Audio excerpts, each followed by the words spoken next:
Welcome to Armchair Preaching, a podcast of the First Presbyterian Church in Lakeland, Florida.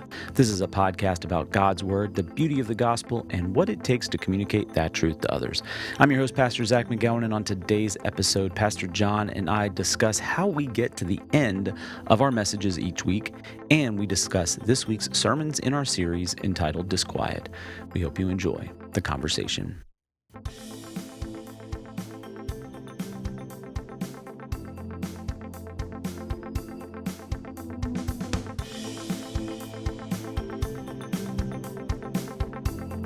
Welcome back, everybody, to Armchair Preaching, back with Pastor John.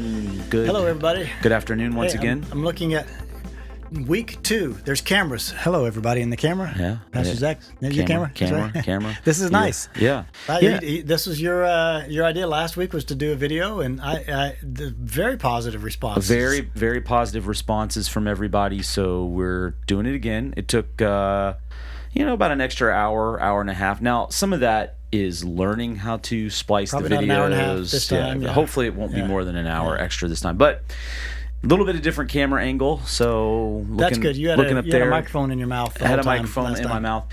Probably still have a microphone in my mouth, but not this giant crane that comes off my desk. See, I can see from your camera. I can see your lips. Yeah, good. Well, couldn't see them last time. Yeah, we've got great week number 3 in our series this week. But I want to talk about, because whenever I'm listening to your sermons, I don't know how you do it when you're listening or watching mine. I always get curious how you're going to end. I don't know, like that's the thing that I'm most kind of focus in on is how is John going to land? The very end. Like what's the not application, but just beyond the application. How we actually land the ship. Yeah. Well, and the way your typical pattern, it's not always like this, but your typical pattern is really pointed application at the end, and then kind of a summation, so to speak, right? So I'm curious. Like, how do you get to the end? Like, what is your process of getting to the end of the message, whether it's application to summation or whatever? Do you have a typical, or does it change? How does that work for you? Well, I said before we hit record, I would love to do the thing that we were trained to do, which is write your beginning and write your ending, and then write your sermon. And but that never seems to. I mean, it's never satisfying. When I do that, it's never satisfying, and it always changes. Yeah. Because the sermon itself drives, if this is truly an exegetical process, which is the drawing out of the scripture what's there, then as you draw out, you are seeing where this is taking us. So it's not like it's a foregone conclusion. I imagine you're the same way. When you start the sermon, I don't think it's a foregone conclusion. No. This is exactly where it's going to land. Yeah. How many times have you done this? I know I've done this a lot, where I said, I think this is going here. Yeah. And that's not where I land at all. Well, even in the architectural design of the series, we both roughly, when you're doing it, when I'm doing it, we have a rough idea of where we think it's going to go. Yeah. But we haven't, and we've read all the passages of Scripture. We've done some high level study of the Scripture before we're kind of designing it.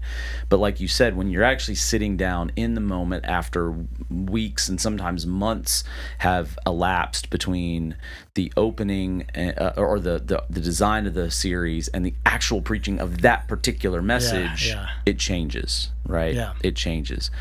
So I'd say as I'm writing it, and probably around 3/4 of the way into the preparation, I've got my conclusion by then. Okay. Because I know I've gone through my, what is this story in this case? What is the story of Saul and David? Now, what is this? What are we doing with this story? Yeah. And where are we going to land with this story? So I'm usually 3/4 of the way in. So it's not all the way I'm not all the way done and go, okay, now how do I get out of this? It's more like, okay, I can see the shape coming out of this ending here. Do you ever, because this has happened to me before. It didn't happen this week, but I think it might have happened 2 weeks ago. I was in the message. I was about halfway through, 3/4 of the way through. I started thinking about, okay, how is this going to wrap up? How am I going? I already kind of knew what the application points were going to be, but how am I going to articulate them in such a way that it ties back specifically to the script, to the text, in a way that's faithful to the text, but also somewhat memorable and packageable, that sort of thing. But then what happened was then I had to go. Then I went back into the body of the sermon and kind of tweaked some things to prepare a little better earlier in the message, prepare the audience a little better for the conclusion. Does that happen to you? Point. Like when you're at That's a good point. You just can't spring an ending on somebody that's not been self-evident all along the way. So you went back in there because it's in the text. Yeah. You went back there to punch those places up so that by the time you landed at the end, it was like, there we saw it. So now I'm going to summarize it. So that's a great point, because I do try to be aware of that whenever whatever I'm saying at the end, I mean, any preacher, it ought to be in the text. Yeah. It ought to come from the text. Yeah. Yeah, and it's funny to me sometimes, even in the moment, how the Lord will put like a 2-word phrase in your head that was not there at any point. This is evidence to me that the Holy Spirit's at work throughout the process of preparation into the actual presentation of the sermon, because there will be a time where there's a 2-word phrase or 3-word phrase that I had not planned at all. Thought it. And then in the moment, it'll drop into my head and I will say it, and then it becomes kind of this like through line through the message, and I'm like, whoa, that definitely did not come from, because it's not in my notes, it's not anywhere. It's only when it's only the Holy Spirit that is in there doing the preaching for us that will give us that nugget at that time. I would say it a little bit different for me. Say it differently, same idea, but I would say it differently, and that is I have something that 3/4 of the way into the message, this is where this thing needs to land. I've got it in my notes, it's ready to land there. And then I get done preaching the sermon, and I get to the end of what I want to say. I'm heading into prayer. I'm thinking, I didn't even say what I had written at all. That's right. Yeah, that's happening. Yeah. It's still circled back to. It still hit those places that we'd hit, but just or I said it so differently than I thought it, because it and as I'm saying it, it is so. Yeah. I mean, it's like almost didn't come from me. Yeah. It's so natural. It's so connected. Yeah. And it's almost a little bit. It's not surprising, but it has that feeling of surprise. Like, oh man. Yeah. All right, that was nice. Didn't plan it. Yeah. But that was nice. So how do you feel? I mean, you're talking about it being surprising. How do you feel in those moments, or the moments immediately after that? Like when that happens, because I totally relate. I could think of moments even in this past message where, man, I did not plan on saying it that way. I did not plan on saying it this way. How do you That's a good feeling, emotionally though, process that? You come away. I come away, if I could sort of say what I was feeling in those moments, afterwards, I'd say, that was really cool. Yeah. Yeah. I mean, it does feel out of pretty body. Special. Doesn't it feel? It does feel somewhat out of body. Yes. Like, and that sounds really maybe odd to phrase it like that. But I know exactly what you're saying. Because you do feel as though you are but a vessel. I mean, you really, and we get people all the time that come up to us and say, oh, great sermon, Pastor, or, that was really powerful. And the instinct is to kind of deflect the glory back to the Lord. But that's why. Right, because there's a sense in which there's a lack of authenticity in accepting the credit, because it's like, dude, there was nothing. I mean, I just was there. I was just the voice in the moment, and we've done the prayer, we've done the preparation, and God's using all that so that when He's ready to actually say, okay, this is how you're going to say it now. This is how you thought you were going to say it, but no, this is how you're going to say it now. We are ready, and we're not thrown. I think that's maybe the part. That'd be a fun one to come back to again. I know we've talked about this before. It'd be a fun one to come back to, is like, how do we think about who owns the message that gets delivered? Yeah. Because we do, and then when somebody says thank you, Pastor Zac, for a great message, there's a part of you that says, I understand what they're saying. The long version of what you're saying is, God spoke to me. You were God's vessel. God, through you, was able to help shape my life in such a way. The short version of it is, great message. And thank you so much. And thank you. So it's kind of directed at you. It gets super pretentious if we're all the time giving the long version of that, right? We have to internalize it, right? Yeah, but we do. And we know that in those moments. And that's why, I mean, early on in ministry, I even said out loud. I said out loud in my second church. I said out loud. I think it was at a session meeting with the elders, and I said, people. I get uncomfortable when people come up and thank me for a great message, because what I really want to say, it wasn't for you. Yeah. Or it wasn't about. I wasn't doing it for you. I was doing it for God. Yeah. So that God would reach you. Yeah. But I wasn't motivated by you. Yeah. And I said, and someone came up and said, well, it's the last time I'm saying thank you to you for a message. I said, Paul, you can't I really was doing it for you. I mean, and the truth of the matter was that was an overstatement on my part. Right, but it was, because it is obviously it is for the people who are there, but it's that the people who are there would hear God. It's a complicated motivation, isn't it? I mean, it's a good way of saying being a preacher, pastor. There's complicated motivations. There's complicated emotions that surround it. We've talked about this many times, but I think it always bears repeating. The messages that we feel like are going to be the most striking rarely are, and the ones that we feel the least prepared for or the least ready to embody, God is communicating in a way that we didn't expect, and that seems to be the time where there's the highest impact, and so it's a complicated sort of procedure or process. It leaves us scratching our heads, because the ones that are received the best and most commented on, we're sort of scratching our heads going, I don't think I did anything differently or unusual. Nothing felt unusual on my end, but clearly God was doing something unusual on God's end. Yeah, and there's I feel what you're saying. I mean, there's the excitement to that. There's the thrill of being a vessel of God's in that moment. But there's also something highly intimidating and almost disturbing, like disorienting is probably a better way to put it. It's like disorienting, because like that God's called you for a reason and called you for that moment for a reason, but then you feel replaced. You feel like, okay, all right. So you have to wrestle with that internally, and it's weird. It is different. It's weird. It is different. I don't know if it's hard to articulate it. I don't even, know if right? like public speakers in other settings wrestle with that same thing. I don't know how could they in that case? Because we're talking about the eternal God, being a vessel of the eternal God, so that the people who are listening to us would hear from God to us, because we believe that the preaching of the Word of God is the Word of God. Yeah. And so we think heavy statement. I don't know how other public speakers could even have that thought, but it is complicated. I have a question for you about endings, though. Yeah.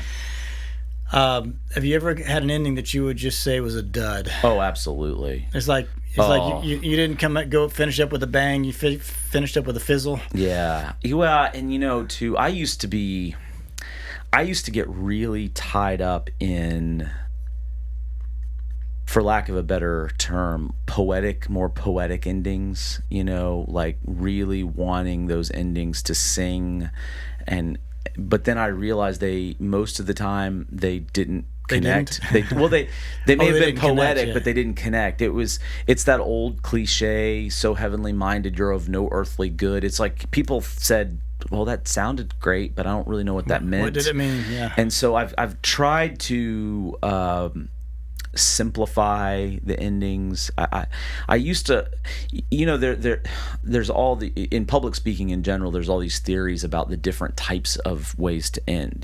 Do you summarize all of your other points? Do you add additional points, or do you conclude with the so what then, because of these points, so what then? And most of the time you and I are so what then, kind of. I think that's the most kind of practical, powerful preaching, is the kind that says, okay, so now what? This is great. The power and the beauty and the truth of the gospel is profound in this story, and we've unpacked that for a reason. So now what do we do with it? And that to me is, and I used to hate that kind of thing. I used to think that was a little bit too leaning into the simplistic. And it leans into moral therapeutic deism a little bit.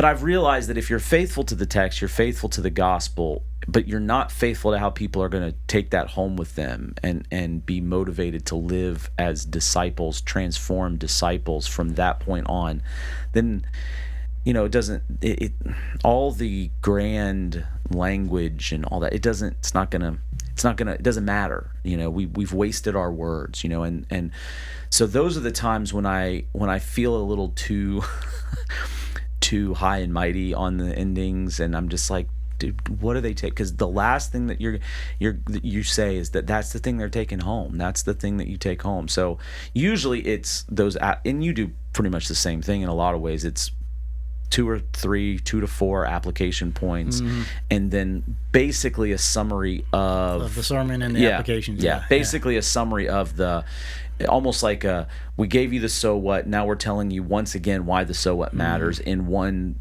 tiny paragraph, and then it's a rhetorical tool, though. It's good for anybody listening to anything. Yeah. If we want to retain it, you're going to say it. It's what the story in this case for this week, and then you're going to say the applications. Then you're going to circle back and say what was the story and what was the application again. Yeah. That's your ending.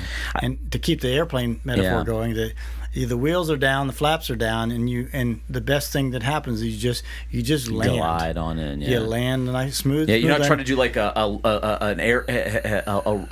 go around. No, you don't need a fancy or whatever. Well, or right before you're going to land. Or worse yet, the preachers who're ready to land, everything's ready to land, and then they hit the thrusters and off they go for another round. Yeah, it's we know preachers like that, right? We know preachers like that. But you do land, but you put the reverse thrusters on, and so you kind of put some energy around that last thought, and then that's it. You're there. Yeah, I think one other thing I've tend to try to do, doesn't work out all the time, but I usually try to pull something, if it's some sort of an illustrative piece of material that I started the sermon with, I usually try to pull that in at the bottom. I did that a little bit this week. I've done it better, and I feel you've done it where you started with it and you sort of laced it throughout the middle of it, and then you landed with it as well. Yeah, it's some illustrations and some metaphors, and I've heard you do some similar things to that. Some of them are more natural to do that, and I used to try to do it every single time, but some illustrative stories just don't lend themselves to, you know what I'm saying? They just don't lend themselves to that. But some do, and when they do, it is helpful because it what it does for the audience is it keeps them tracking with you throughout the message when you're going into more heady and deep points of the sermon. So I don't know, that to me that's another sort of rhetorical device that can help. And what you're describing is that we're trying to help our hearers hear well, or help them to hear well, something that they can hook onto and take with them through the week, and the way you do that is there's certain things that are helpful. Repeating the themes that have been the dominant themes throughout, and then summarizing them and kind of wrap them up and tie them in a bow and hand them to them. This is it. This is what we're doing. Yeah. Now I have my duds have been just the abrupt stops. Yeah. Ran out of time. Stop. That has happened before too, right? It's like, well, I guess I'm out. I'm done. Yeah, it's like you hit the fast forward button all the way to the end, and you can feel you sort of, okay, you sit down and you're like, wow, that was weird. That was weird. It was a weird ending. So that usually happens when I look at the clock and I realize how long I've been going, and I'm like, oh shoot, I've got to hit the fast forward button here and get to the end. I don't like that feeling. I hear some preachers too that they see the clock, and I think I have one in particular that I've listened to several times, and he's like, I can see from the clock that I'm going to have to skip through these next few points here. I've seen that too. I've heard that. What do you think about that? Not a fan. I'm not either. If you see from the clock that you need to skip through a few, just skip through a few. Yeah, just either skip through a few and don't tell me you're skipping through, because I guarantee. Then I'm going, what did I miss? Yeah, exactly. Or just take the extra time. Like if you're gonna tell us there's more, then just tell us there's more, or don't tell us there's more and just finish, you know, because more than likely they're not doing what we're doing, which is a podcast where we can talk about the things we didn't talk about, right? Yeah.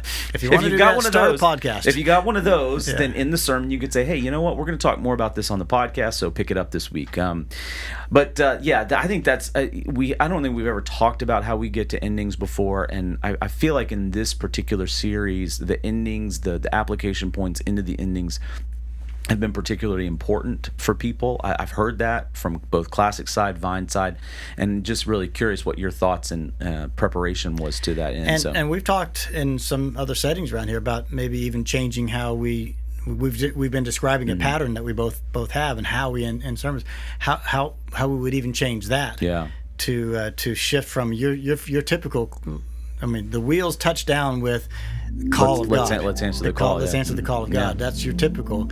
But maybe the shift would be, how can we invite people to something specific? Yeah. So maybe invitational. So I think everybody listening and watching now, we'll see how that plays out. Over the months, you might start hearing a shift into more of a invitation to some concrete action, some next steps. Yeah. Well, we're going to take a short break, and then when we get back, we're going to dive into week number 3 in our series entitled disQUIET. We'll see everybody in just a few moments.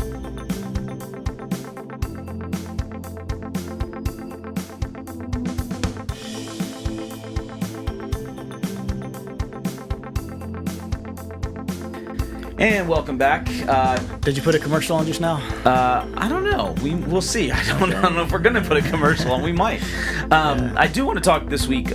We've got week number 3. This was a different week because we were not dealing with one character. We're dealing with 2 characters. Yeah. This character of Saul, the character of David from 1 Samuel, and really just I don't know. How do you feel about the interaction between Saul and David? I just think it's just an incredibly interesting dynamic there. Just if you read the whole book of 1 Samuel, it's just an incredible dynamic. How do you feel about that dynamic? Yeah, this great way to describe it is it's odd. Yeah, it's an odd story, and I described it as being a tense story. It's a tense story because I mean, how weird is it that you've got the king, the first king of Israel, who has been anointed of God, so much so that David is respecting it. Yeah. And yet he's failed. Samuel's told him that he's failed. He's no longer going to be king. Samuel anoints David as the king, and yet David's not the king because King Saul's still the king. Yeah. And yet I think that's the weirdest part is that They're David's in his house. Yeah. You know, David. Neither of us talked about this. Becomes his son-in-law. Yes. Right. I mean, and before that, we both mentioned the fact that David is brought in when Saul begins to have the mental illness. I love how you actually put the fact that it's many modern psychologists, Christian psychologists, go, there's no doubt Saul has a mental illness. Yeah. But David is brought in as the soother of the mental illness. I mean, it is a He's the soother of his mental illness. He's clearly rising in leadership in Saul's army. He's having great success in Saul's army, and yet he's humbled himself to be in Saul's household to do his job. You don't get any sense from, because I'd love to, like, if the text would have said more about how he was as he was doing his job. Obviously, the stories of Jonathan and David tell about David's awareness of Saul's desire to harm him. Well, so did this throwing spears at him. It was pretty obvious. Telling that Saul had come unhinged. Yeah. So it's just such an odd story. Yeah, it is. Yet, and I love. I've read. You put this series, the text together, and you paired up these 2 individuals, and it was a great pairing to do exactly what we both did in our own ways, which is create that contrast between the 2 men. Well, and that to me, this was so. When this is not novel, other people have done anxiety sermon series and sermon series on mental health. If you go to the Bible app on your phone, the free one, and you search for mental health or anxiety Bible plans, there are numerous ones. But most of the time, when these Bible plans or sermons focus on Saul, which they do typically, because like you mentioned, it's pretty obvious he's got some mental illness, they only focus on Saul and they don't focus on David and Saul. But what I love about this is that there's a couple things that I think are really powerful about the Saul-David dynamic. It is all the things that you just mentioned about just the they're in the same household. It's not as though David has been anointed king. Saul is still the king. David's anointed king, but David's lives in Bethlehem, and Saul's in Jerusalem, or even like Galilee. I mean, they're close. I mean, they're in the same house, and David is very deferential. So you've got that, but then you also, and you did this even more to a greater extent than I did, which I thought was brilliant. We can actually see or read David's emotional state because he gives us the Psalms. Yeah, I mean, you quoted at least 3 Psalms. I quoted 1 Psalm, but it's David is dealing with some anxiety. He's obviously dealing with some anxiety. So we're not even given the option of painting David with the brush of he's not feeling this emotionally. He's just a strong man of faith. He's got no worries. No, he's got worries. It's just like you said, how's he dealing with it versus how is Saul dealing with it. And that was really my motivation for putting this in there, is that everybody deals with the anxiety, whether it's in themselves or someone that they love close to them. And the problem is not the emotional state itself. It's what are you going to do with that? Because David is obviously dealing with the same, not the same emotional state, but a very similar emotional state, but for very different reasons, very different motivations, or very different stimulus are bringing these to mind. But he's in the same. It's this all in the same arena. It's all in the same time frame. And so you don't get a lot of this from the text in these stories that we were looking at. But it's like, what is it about Saul that caused him to go off the deep end? It's not like David didn't go off the deep end. David had plenty of opportunities. I love how you did that. End. I love how you added that. But Saul didn't. There's no writing of that moment where Saul went down, he stayed down. Yeah. When David went down, he came back up again, and he came in. Now it says that Saul wanted to worship God again, but something wasn't even something wasn't right. Wasn't right. So it's sort of like the difference between Zechariah and Mary. Yeah. How can this be? Yeah. That Elizabeth's going to get pregnant. How can this be that I'm going to get pregnant? Yeah. Well, the difference between them is that internally, one of them was doubt that as if this can't be true, and the other one was like, "Just how can this be true? This is how amazing this is. This is great." So it's like there's something with Saul that is just not said, but it's there. There's a nuance there that makes huge differences. And I really liked the through thread that you had. You were looking at Saul, and you'd already been talking about you and Caleb and traffic and cars and whatever brings out the tense moments in people, whatever white knuckling, but the competitive spirit idea. Yeah. So it's not so much from David. I didn't get that. It was from having that. He may well have had that competitive spirit in other settings, and certainly you see that in his life. But from Saul's point of view, that whole tens of thousands versus thousands set him off. Set him off. But that was a through line for you. So tell me about that. What you saw and how you saw to carry that through. So I thought it was very helpful, and it is just as relevant today as it was then. Interesting. One of the things we just talked about in the opening segment is this idea of two word phrase that you don't have in your notes. That competitive anxiety. That 2-word phrase was not in my notes anywhere. There you go. It was in the moment, but it was this idea that so to me, what you see Saul succumbing to, and I don't know that I hope I presented it this way. I don't know if I presented it as strongly as I probably would had it been in my notes and I really had thought through how to present it. But the idea is that Saul is succumbing to the temptation of competitive anxiety, whereas David is not. The competitive anxiety is there in front of him. He's feeling anxious because of the competition that Saul is bringing he's not causing this. In fact, he's trying to relieve that tension. He's trying to relieve that tension by showing Saul, by cutting off the hem of his robe and then showing it to him. See, I'm not in competition with you. Quit trying to compete with me. You're the Lord's anointed right now. I'm not going to harm you.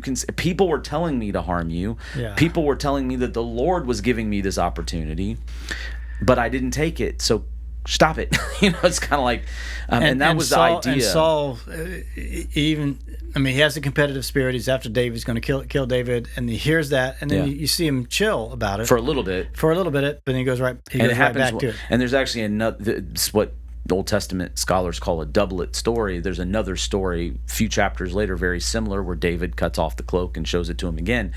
But I believe that's two separate accounts. I don't believe it's one account told twice. I think it's two separate accounts. It's just that's how crazy Saul is, and that's how much David's trying to prove his own worth to Saul. I mean, if you look at the thing that's funny is that when you look at David and his reaction to Saul over and over and over again, all the way up until Saul is killed in battle, what does David do to the person that kills Saul?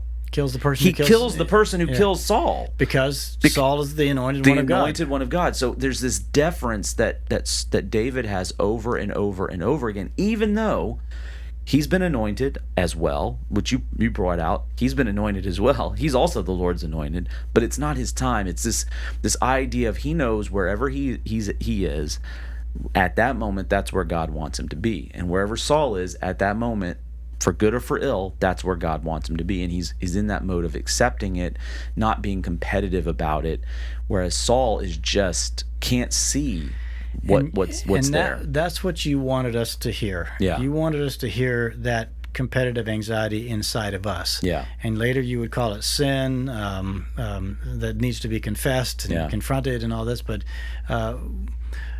what is it that you were seeing that led you to really want to make that one of your main takeaways?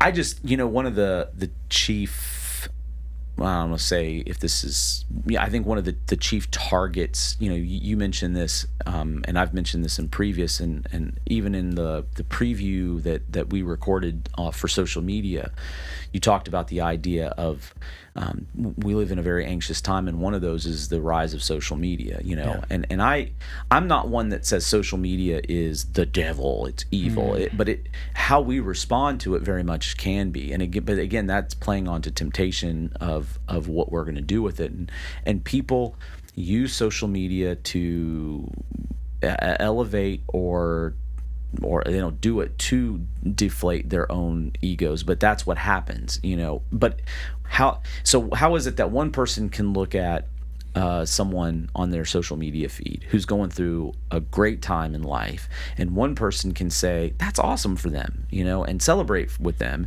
and another person feels, well, they don't have dinner, and start to. I wish I had their life. My life is bad. Yeah, my life is terrible. So what is it? What's the primary difference? I feel like it's the succumbing to that competitive anxiety spirit that's there, and the lack of acceptance of where you're at, and that's the good and the bad. Last week we really focused on the good.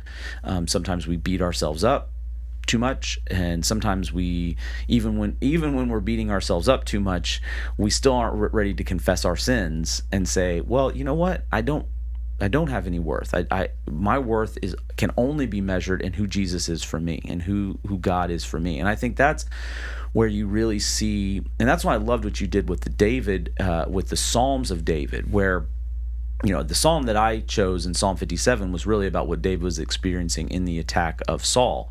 But even in that psalm, and all the psalms that you mentioned, David has this moment of panic, fear, anxiety, but also immediately leaning into his worth in the Lord, not in himself. And I think that's what I feel like is missing so much from our anxious generation right now, is that they're not one, willing to look at themselves for who they are, and two, they're not willing to look at other people as who they are. We tend to view other folks as competitors in all arenas of life. I appreciated several things about what you were doing with that, because there were several times where you were acknowledging your own one of them said I talk too much. Yeah. My driving, get frustrated. Yeah. There's several moments you're like, man, I have not got this figured out here. But where you went with this towards the end was that you're naturally going to compare yourself to someone Yeah. else. You're just paying attention to the world Yeah. around you. That's how you were. What I was hearing is that comparison is okay. Yeah. There's nothing wrong with saying, look, Zach is a great guy and he does this. He got this really strength, and I've got these strengths right here. They're related, but they're different. And he's great where he is, and I'm great where he is. What is bad is the competition. Yeah. Yeah. Where it's like, well, then Zach's got these great strengths, but I need to really Put be him better down, than him, or I need to feel better about myself by putting him down. And by I see calling that him a out. lot. You see that a lot too. We see that in people. I know people right now. I got several people in my mind. They're not in this church. In my mind, who or that we're willing to admit are in this church. They are no, they're not. The ones I have in my mind right now are not. No, they are. But they.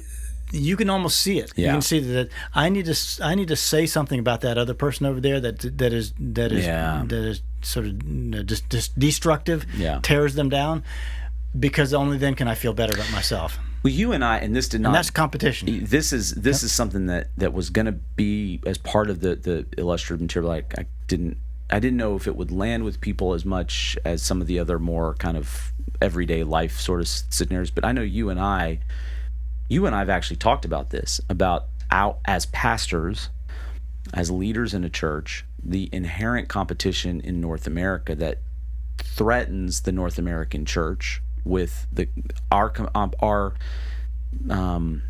competition with the church around the corner or the church across town. Yes. And you and I have talked about this just as people. And we've blown off steam to each other to say, we know this is not the way you ought to feel, but this is how we feel, because like we know that in our better moments, we're fine. There's a Great City Church, there's the First Methodist, there's all these other churches out there, great. And our worst moments, like, oh, they did that better than us, or because we're human beings, and sometimes just saying it out loud and acknowledging it, we realize, man, that's a dumb attitude. I've had this when I've said things out loud to you like that.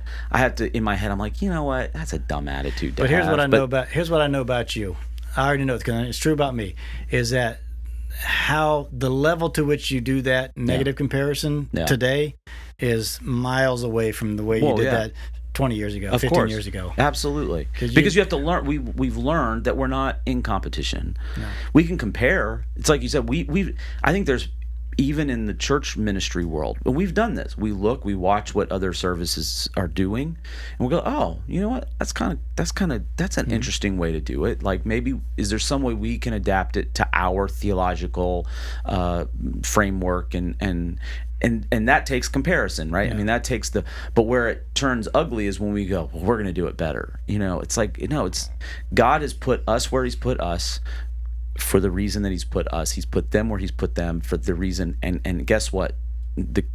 Until every single person in the Lakeland community is saved, we're all in this together. The competition that we're in is on the same team. Yeah. We're in competition with the world, the spirit of the world, the spirit of sin, and the spirit of brokenness. That's the only competition that because we are in a competition with that.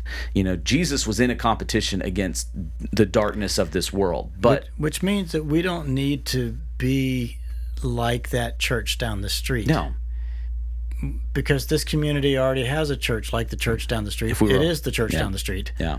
We need to be who we are. Yeah. Yeah. And there is a bit of self-differentiation that's built into this, and when you're well self-differentiated, you know who you are, you know where your strengths are, you know where your vulnerabilities are, and you know that church down the street is great. Yep. They have their great strengths, and and they have their vulnerabilities as well. Absolutely. And we can be very, very okay. I think it's a mark of sign of maturity to be able to live that way, and so we don't do it perfectly. Nobody does, but we try. One of the things that I know that since I've been here, and I suspect it was here before, and I've had it in the previous churches as well, is that very mindset. I mean, I'd love to be, do some of those fun, flashy things that maybe some of the others are doing, but more than anything, we are who we are. Yeah, we need to be true to our sort of our character, our DNA. And this is where I think your message, my message. It's some weeks the message is almost, it's like we wrote them together, and some weeks it's almost like we wrote one and said, okay, if I had extra time, this is what I would say, or if you had extra time, this is what you would say. And I feel like this is where the two messages together really are they complement each other this week as opposed to emulating each other. Yeah. So that's yeah. Sometimes our application points are almost worded verbatim, exactly the same. which is And this week they weren't. They were not. They were not, but they were. But they're very complementary, because what I would say is, like, okay, when you're viewing yourself, how we view ourselves takes what you're talking about. Looking at what God has done in the past, right? Yeah. Looking at what God has done for us now, looking up at who He is for us now. That's viewing ourselves rightly. And looking to the future is viewing the potential that God has given us. So that's, to me, those are the key how-tos of, or some of the steps, like this, almost like the additional steps to this idea of viewing yourself and others rightly.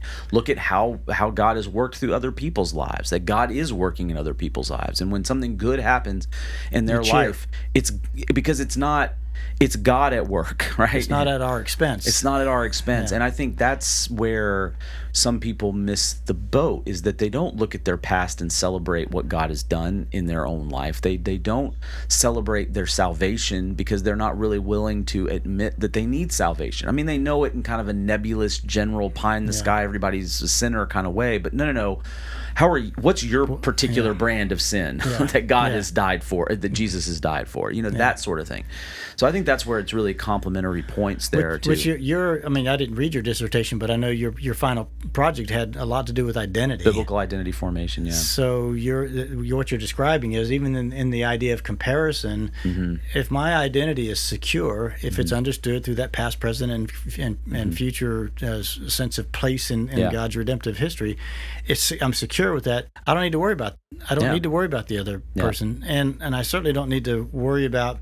I mean, I don't need to worry about that I'm not going to get through any moment that is hard, where I've got anxiety or stress, or I'm depressed about some things. I know there's confidence that comes into that identity. So I do want to ask you a couple things that neither one of us touched on, and I'm curious what your thoughts on, because this cutting room floor stuff for sure, and I knew immediately when we did this message I was not going to talk about it, and I heard that you didn't talk about it either, so because I was listening, I was like, I wonder if he's going to... No, he didn't. The idea is that the source of Saul's evil spirit, because it is attributed directly from the Lord to the Lord. Yeah. And both of us did the exact same thing, which is just skip it. I mean, we didn't skip it, we read it, but we did not. Verse 10. I think I had two lines in there that just summarized what is a long controversial and sometimes very controversial, difficult conversation, which is that the Lord, what I said was, the Lord removed His spirit from Saul and allowed an evil spirit. Yeah. So that's how you put allowed it. an evil spirit to torment, and even that was temporary. Yeah. That was not something that I think I did that on. I might not have done it on a live version. You did. You said it like that. I don't know if you said the temporary part, but you did say the Lord removed His spirit and then allowed an evil spirit to. Because I know that I did say, and I'm pretty sure I did it online also, that David was actually a source of when that music calmed down, and the evil spirit fled from Saul. So what do you do with that? Somebody's digging in and saying, "Hey, Pastor John, 1 Samuel chapter 18 verse 10 says, the next day a harmful spirit from God rushed upon Saul," and it's actually earlier, before Goliath's story, when David is first called into service, it says a similar thing, an evil spirit from the Lord, or harmful spirit. Micaiah was the one who said that the Lord's going to send a harmful spirit. So what do you do with that when people come and ask you that? Like, okay, is it from God or is it not from God? You have to. What I do with this, I have to go to the question of attribution of evil to God. Yeah. Can we attribute evil things to God? An evil spirit doing evil things to a person, is God to blame for that? Yeah. Is it actually evil? So part of the question is, this is the provincial dualism, which says in this world there is evil and it's independent of God, and it's that work against things of God, but it's never going to last. It'll go away. And there are some things that Joseph is the most famous of which, it says that you meant it for evil, Yeah, but or it might have come from. I mean, look, this is not unlike the question of the Babylonians as a tool of God's correction to the people. Basically, all the prophets, right? That's a pretty harsh tool. There's a lot of death and destruction that went along with that tool to teach those rotten Israelites a lesson. And God was the one who orchestrated that. Yeah. And one of the biblical answers is that it seemed in the moment that it was a bad thing. Yeah. But in the end, what you see God do with it, in the Babylonians' case, in a 70-year period of time. Yeah. So it's not like it's worked itself out in 3 weeks. You know, in a long period of time, is He actually does something incredibly redemptive with it. Yeah. So So some version of the question of evil and suffering has to come into the question of how an evil spirit from the Lord has to come up. That would be my approach. I don't know. What about you? Very similar. I would say that two things. One is about the different, theologically, how we think of the different types of will of God. So you have the decretive will of God and the perceptive will of God, right? The decretive will of God is the things that will happen to accomplish God's perfect redemptive purposes throughout all of human history. That those things God has written, they're not changing. We're not open theists. God is in control.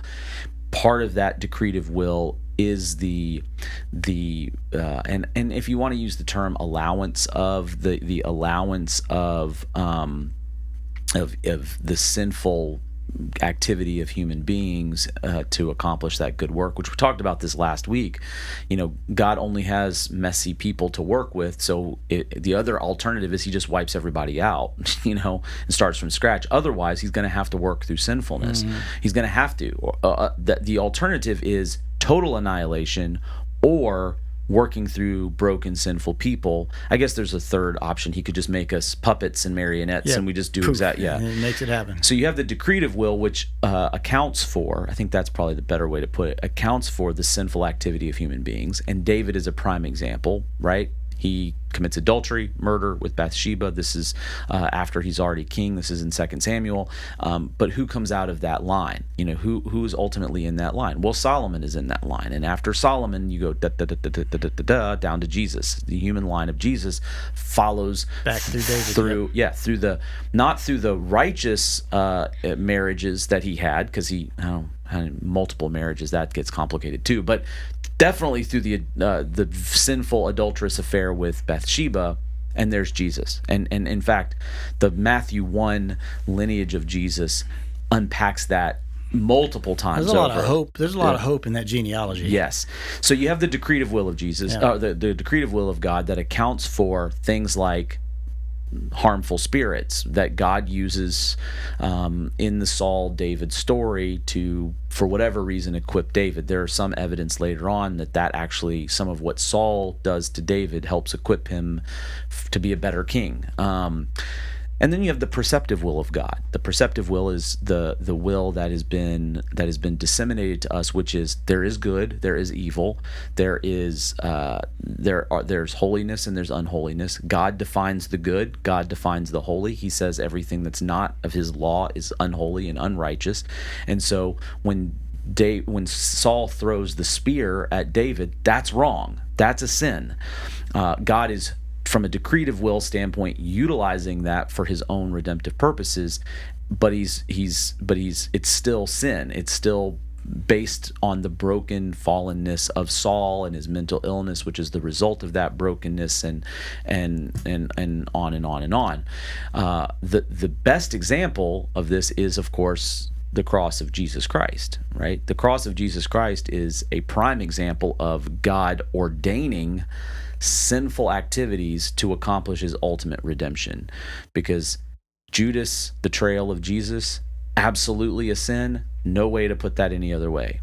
The lies that the chief priests and the religious leaders told at Jesus trials, absolutely sin. No way to describe it otherwise. From the perceptive will of God, that is sin. But God is obviously ordaining that moment for His ultimate decretive will, which is the salvation of all humanity, which I think is a pretty good goal. So all of that. So all that to say. All of that is to say that there are biblical, faithful, good answers to the Yeah. questions of why an evil spirit from the Lord would be sent out. Yeah. Most of the time, when people are asking those questions and they're going through some stuff and they feel Yeah. like that, or they see that in there, it's like, could God do that to me? Or maybe they are feeling like God is doing that to them, or they're going through this difficult time. Most of the time is we can have the long conversations now, Yeah. but in those moments we don't say any of that. No. And so, I'm thinking of somebody coming up and talking to us who's just curiosity seeker. The point of saying that is that for those who are listening right now or watching now, is that the time to sort all that out is not when you're in crisis. No. Yeah, That's why listening to what you've just been listening to, this little interchange right here, it's really important. Yeah.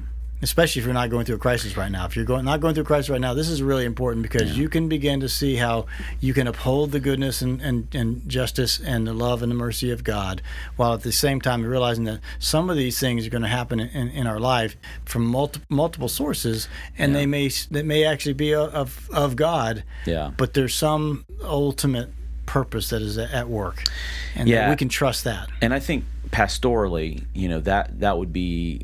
Obviously, you don't go through, like you're talking about providential dualism. You don't. If somebody's in crisis, you don't use those. Sit down. Let me draw you a picture. Yeah, I'm not going to talk about decretive will versus perceptive will of God. Well, let me break out this book by so and so theologian from the 17th century. No. We're going to say, man, that's tough, and I don't know why this particular thing is happening to you, but I do know my God is bigger than that, and I do know that.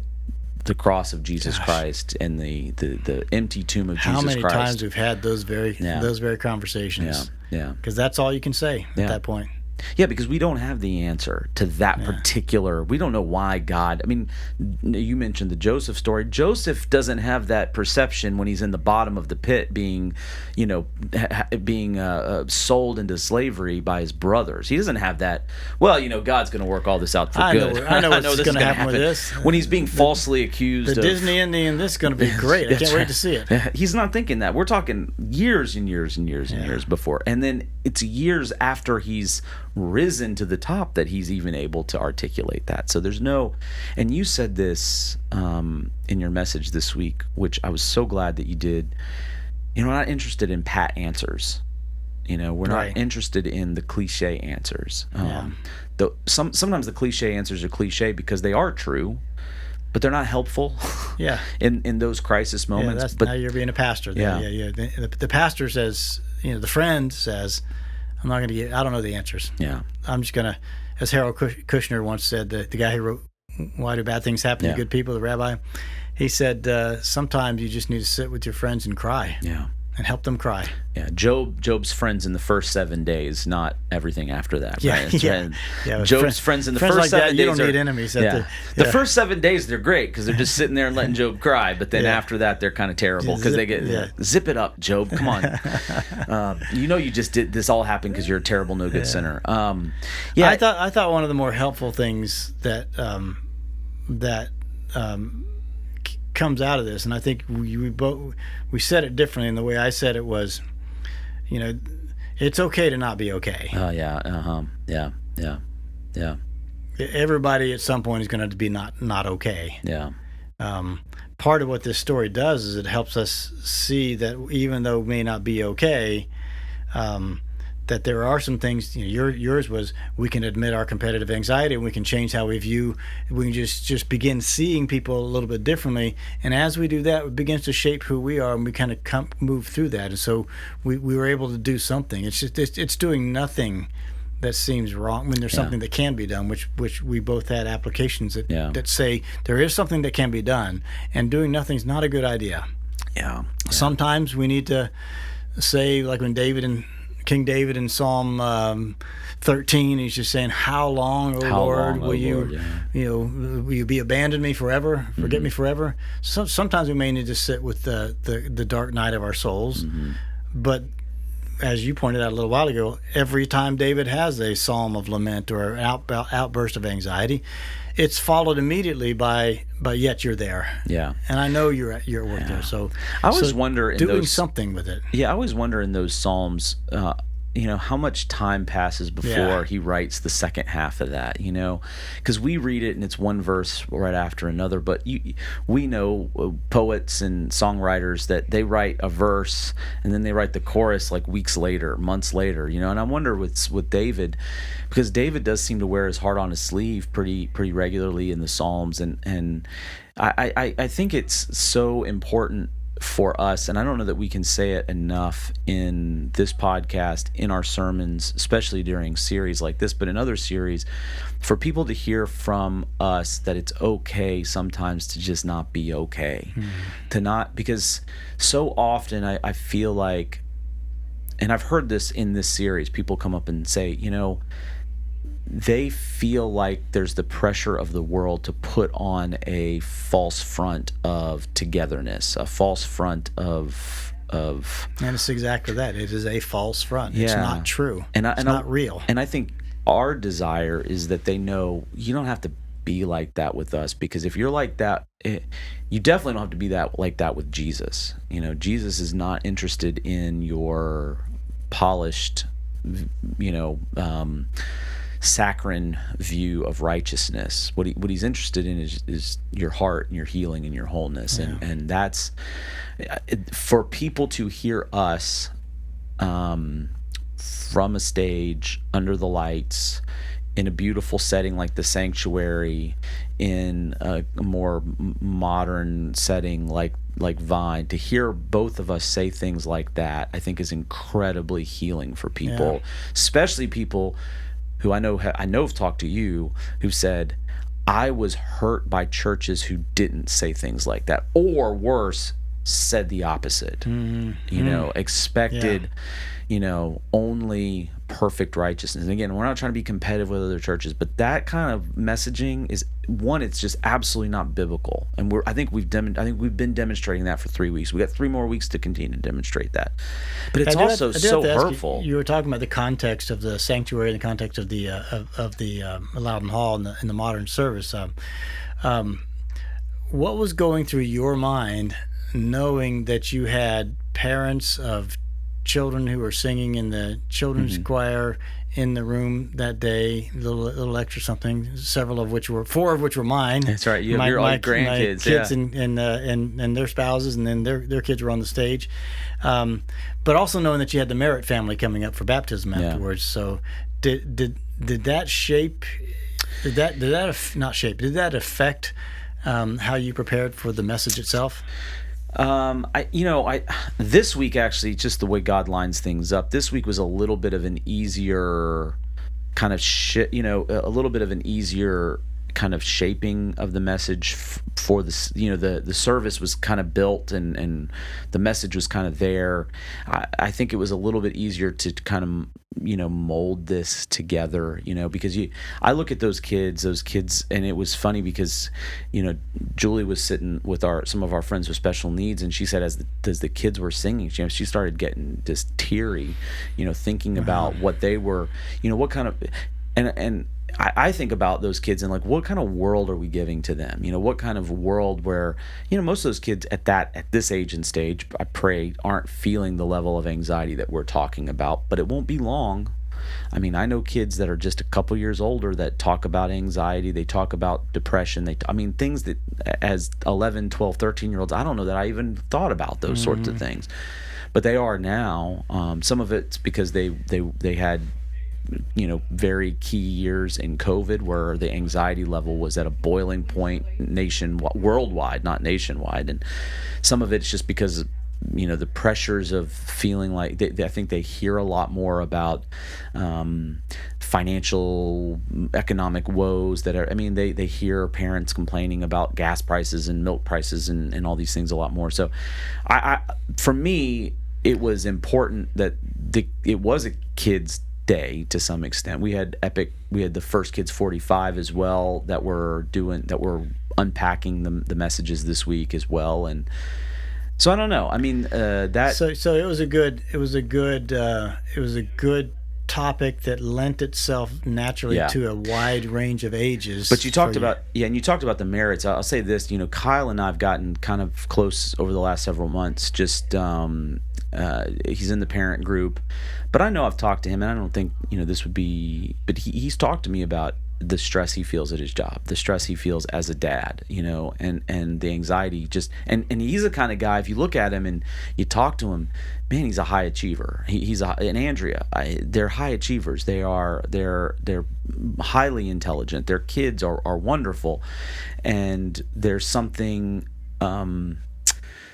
really refreshing about someone who has everything that could appear to be, I don't want to say perfect, but have all everything to get, but also being able to admit there's a lot of pressure and a lot of stress. Yeah. And I think that was part of it too. I think that was an important, for him and for their family to be able to celebrate that there's a freedom in the community of faith. There's a freedom in the salvation of Jesus Christ that maybe, again, like you said, we all still experience times where we're not okay, even as followers of Jesus Christ. But that's why the community is so important. That's why I thought the talk about a through line. The through line of this whole series is it's not okay to be okay, and in the middle of us not being okay, there is the story that we're telling through three different stories, 4 different stories now. Saul and David counting as one each. Is that God's right there. God's right there. He's right there in the middle of it, and he's taking us places, and we are okay. Yeah. And we will be okay. Yeah. We just got to work through this. Yeah. Well, let's take a break, and then we're going to dig back deeper into the lesson, the small group time. The small group time. So we'll be back in just a moment.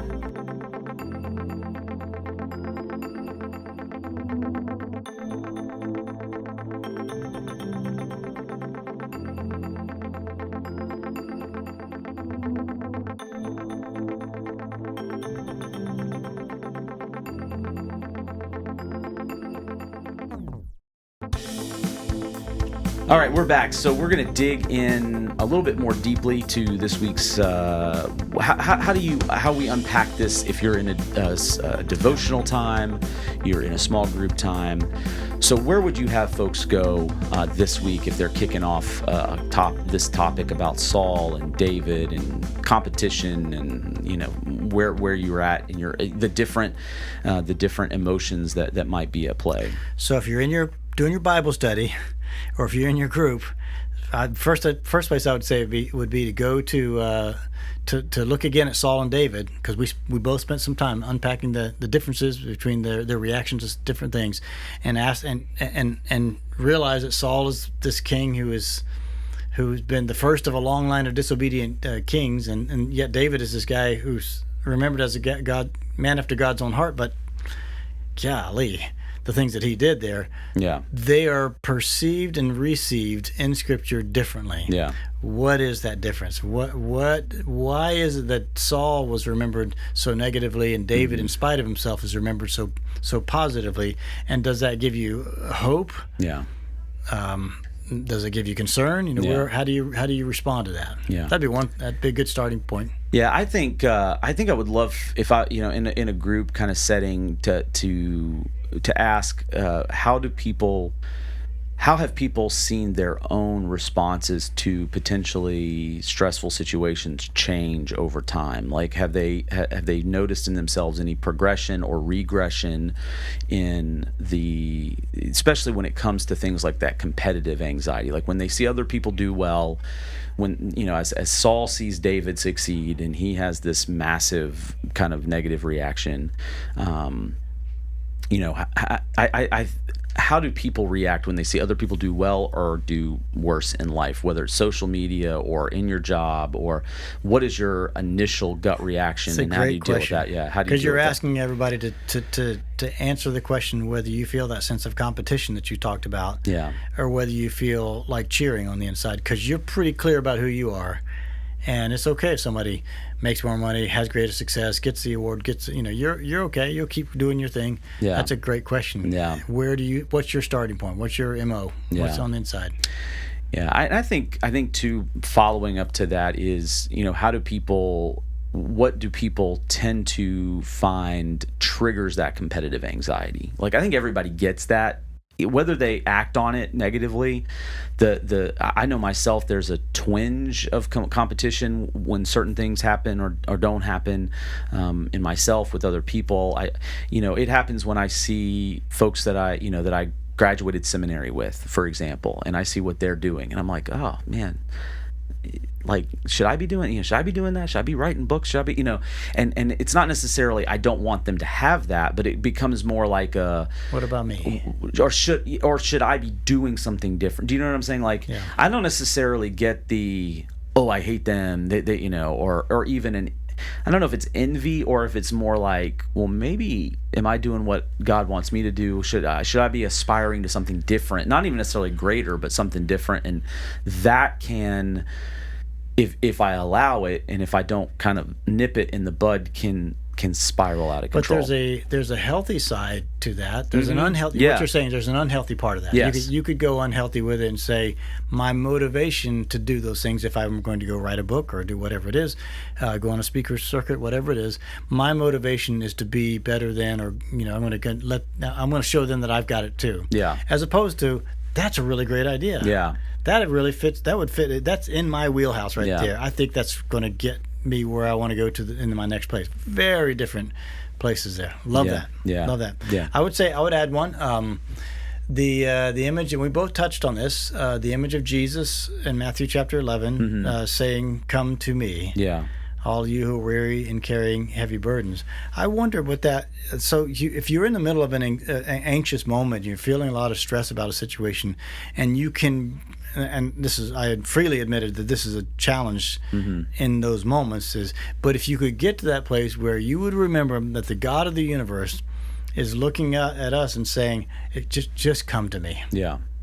And take my teachings, take what I'm all about here, internalize those things, come to me, and I'm going to find rest. Does that help? Yeah. That'd be a great question to unpack. Does the thought of that help? Yeah. Because I can tell you there have been times in my life where it absolutely has helped, and there have been other times where I've just really almost blown past it. Said it was nice, but it didn't solve my immediate problem.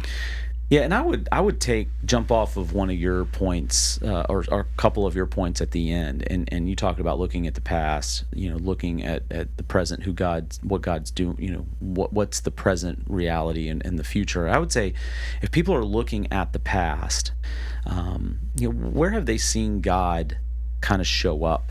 Already, where have they seen God show up in those moments where somebody's threatening them? That's what David has to do. David is being threatened. He's feeling threatened. He's been threatened. I mean, not once, not twice, but 3 times, almost pinned to the wall with a spear. Later on, it's his own son that comes after him. I mean, he faces these things, but what he does in the Psalms is he goes back. So where have you seen God deliver you from those types of moments where you're feeling threatened, where whether it's real, whether it's just perceived, and maybe even where was your sense of God in those moments? Yeah. I had a text yesterday from someone who listened to the message and told a story of a tragedy. Yeah, I'll say it that way without giving the person away. Of a distant tragedy, 20 years ago, tragedy. But God, the message was God was in the middle of the tragedy. Yeah. And so it was beautiful. I mean, it was a very, very almost cathartic for that person to think the thought and then see God in the middle of it all. Yeah, yeah. By the way, that I will say this is a bonus material.